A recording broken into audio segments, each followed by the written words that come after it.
What's up, everybody? Crazy Ace here with another Star Wars Micro Galaxy Squadron toy review. This time we are looking at, I want to get this right, the Arc-170 Starfighter. And this was seen in Revenge of the Sith. So let's take a look at the box and then we'll get into the figure and the ship itself. So here is the Star Wars Micro Galaxy Squadron box that it comes in. Plastic packaging, it's stored in the plastic. Over here you have the figures, will be right here. This is a Series 8 release. This is number 203 in the toy line itself. You got Star Wars up there, you got the image, Jazzwares, and then you got what episode that this ship appeared in. Here is the top, not much going on, but you can look down into the box itself. On this side, you can look on the side of it, it shows you some play features, cockpit, you gotta assemble some of it. One of the wings doesn't come assembled. On this side, you have a nice artwork image of it in battle, which is really cool. Back of the box, you got your card, your what do they call it? Your tech spec card. I keep them just to remember the name of it, and it gives you the number. So if you want to collect them all, you have the number down here, which is kind of hard because there's a lot now. Here you have some product images. It's a 2-seater. The wings open and close. I don't know what's going on over here. Oh, you got the droid bay in there. Cockpit opens up. You got some turrets that rotate and stuff like that. And then the wings do open up. So here's Arc-170 Starfighter. This is the Starship class.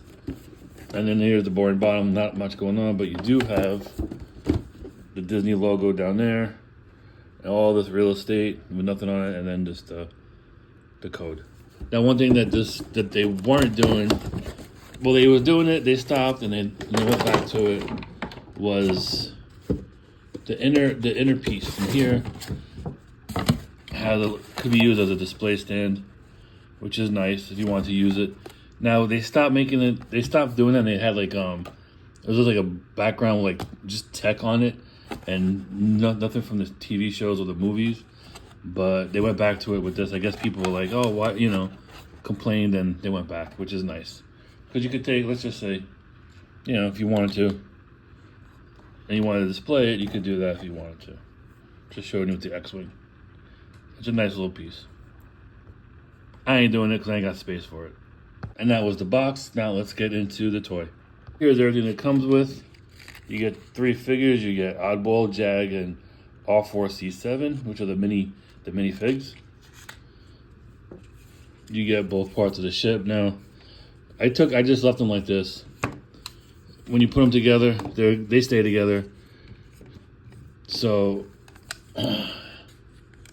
once these are in there, they're in there. Every one of these ships that come, like when the wings are taken off for packaging, they're hard to take back off when you put them, once you install them. So it's a really tight fit. But once you get them in there, they ain't going nowhere ever again. So there you go, fully assembled Arc ship. Now let's take a look at the minifigures before we get into this thing. So here are the minifigs. They come packaged separately. Get a little biotech spec right here of them. Just take them out. I don't know if there's any difference between Oddball and Jag as far as telling who's who. Unless the helmets are different. Yeah. Alright, so Oddball's got the yellow helmet and Jag has got the other one. So take these, put them out. Now let's take a look at the figures. They're really, really tiny. So I'm gonna do my best to show everything. I might need some more lighting in here. There we go. This is as close as I can get. But here is Oddball.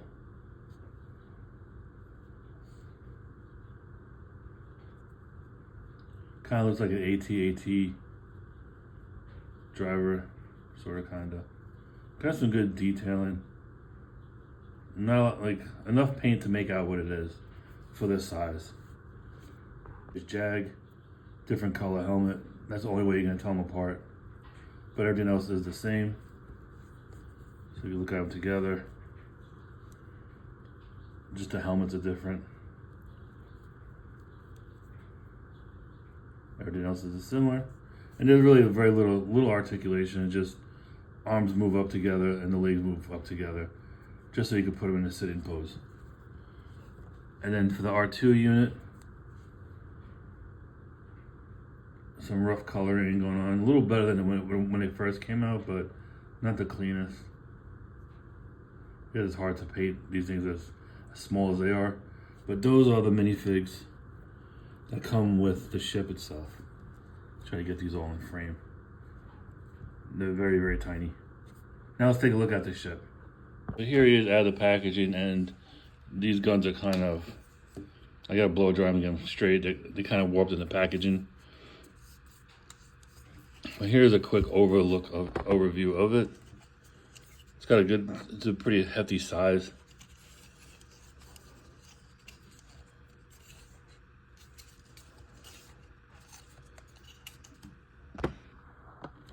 Definitely really cool looking.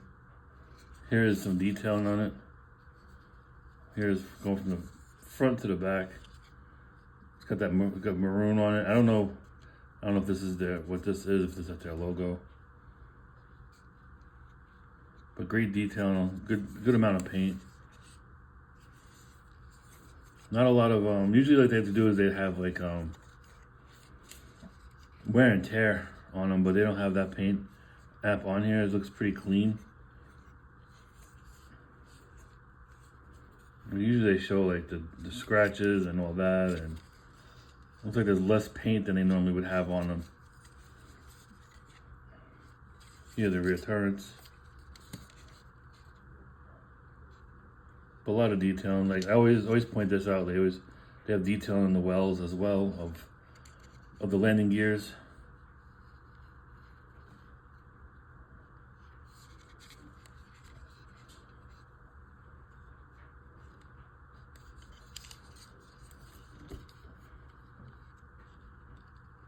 These are kind of bent and stuff. But when I saw this ship in the movie, I was like, oh wow, that's a really, really mean looking ship. Kind of looks like a dragonfly once you open up these wings. Let me do that real quick. It looks like it needs some force to open them. So let me open them off camera really quick, and I'll be right back. All right, so here is one of the wings I got open. I'm not even gonna force it because I already have a stress mark on this side. Just trying to open it up. So I'm not gonna force it open. I don't know if there's a way to do it, but these are very tight. It looks like you're supposed to just turn the engine and they're supposed to open, but I can't get this to turn.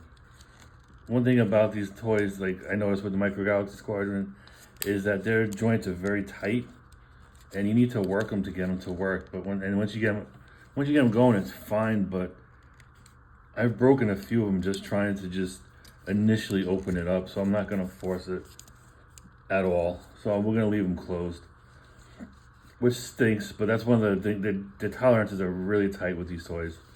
So we'll just move on and just go on with the rest of it. So the cockpit opens up like this, exposing the front and the back, and this is where they all will sit. And here they are in their cockpit, and then the R2 unit. There's a peg hole connection there where he sits into, and then there's a button right here that pops him up once you get him in there.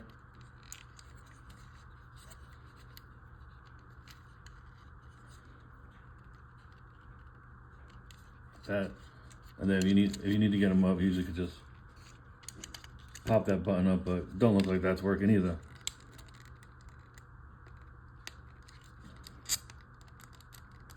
There we go. But he's in there too. He's not going nowhere.